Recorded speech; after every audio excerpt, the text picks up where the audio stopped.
Naks, ang swerte yata namin dito dahil sa ibabaw pa lang ay may bukal na. Alam nyo ba, dito sa tabi namin ay may maliit na bukal na umaagos dito at ito po yung pinagkukunan namin ng tubig. Itong lugar na ito ay medyo mataas konti. Tignan natin kung paldo kami dito. Dahil sa ibabaw pa lang ay may bukal na. Tignan natin sa ilalim kung may mas malakas pang bukal sa ilalim. Ito nga pala yung blade namin na panghukay namin. Widening po sa butas para may lagay po yung 1/4 na tubo. Hindi na po kailangan ng didos na tubo kasi mahirap po maghukay ng pangdidos na tubo kasi malaki po yun. Ito nga, sinimulan na namin ng paghuhukay. Pinapakiramdaman na namin kung may malakas na pong ubbog sa ilalim. At ito na po yung hukay, pila. Hindi po yan buhangin. Pila po yan na nadurog-durog.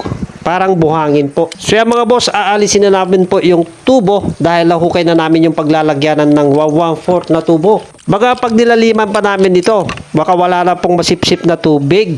Pagkaalis pa lamang po yung GI na tubo ay tilalagay na namin itong PVC pipe na 1/4. Bilangin nyo po, 3 po yung ilalagay namin dito. Hindi po pumasok lahat. Meron po kasing hukay na naiwan sa ibaba. Pero hindi po ito problema. Pupukpukin namin ito. Heto na talaga. Tignan natin kung may malakas na pong ubbog sa ilalim o bukal. At ito na po yung tubig niya. Ito na po yung linalabas na tubig. At ito naman po yung kulay ng adobe sa ilalim. Yan o. Hindi po yan buhangin mga boss. Tapos, ito na, madali na pong mabakatan yung tubig sa palanggana. Ibig sabihin po, may malakas na pong bukal sa ilalim. So, yan. Alisin na po natin yung mga tubo. Tingnan natin kung malakas nga yung tubig dito. Pwede rin pong hindi malakas kung malalim po yung water level. Kahit malakas po yung bukal sa ilalim, kung malalim po yung water level, ay hindi po pwede ang Jetmatic dito. Ito na mga boss, babakbakin natin itong poso na ito dahil ito po yung gagamitin natin at ilalagay po natin dito sa ginawa nating hukay dito sa farm ni boss.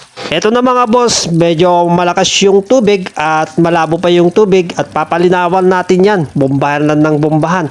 Medyo lalakas pa yan mamaya pag nailabas lahat yung mga hukay sa ilalim. Ito na mga boss, ito na po si Boy Bayabas at tetestingin niya daw kung may lasang kalawang po yung tubig nito. Napakababaw lang po kasi yung tubo niya, pero tignan natin dito kung may kalawang o malakas yung kalawang nito. So yan po yung talbos ng bayabas, dinurog niya at linagay niya dito mga boss. So yan, inalog-alog na niya. Tingnan natin kung mag-iba yung kulay. Kung magkulay black yan, wala talaga. Pero okay lang pag magkulay black. Pero pang dilig naman pala ito ng mga tanim nila dito. So yan mga boss, okay siya.